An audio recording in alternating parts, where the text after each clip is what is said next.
ये सवाल इंतहाई अहम है कि ईद अल अज़हा के दिनों में बिल्लियाँ कहाँ रुपोश हो जाती हैं। इस हवाले से कई सवालात और कई जवाबात सामने आए हैं कि बिल्लियाँ इस रोज़ कहाँ जाती हैं।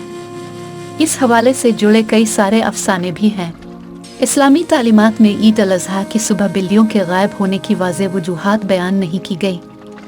ख़ास तौर पर जिस वक्त कुर्बानी की जा रही हो तब ये बिल्लियाँ आपको अपने अर्द गिर्द नज़र नहीं आएंगी, जिसकी वजह से कई लोगों के जहनों में यही ख्याल आता है कि ऐसा क्यों होता है और ये बिल्लियाँ अचानक कहाँ चली जाती हैं।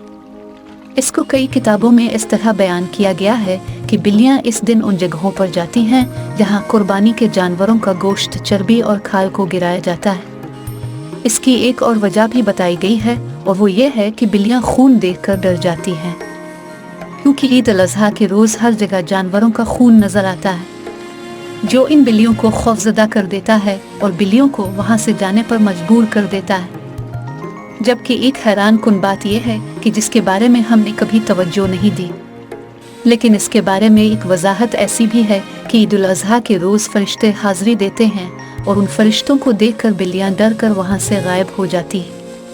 जबकि कई लोग ये भी कहते हैं कि बिल्लियाँ इस रोज़ कहीं नहीं जाती, बल्कि उन्होंने खुद अपनी आँखों से बिल्लियों को उन जगहों पर घूमते फिरते देखा है। बाकी असल बात का इल्म सिर्फ अल्लाह पाक की ज़ात को मालूम है।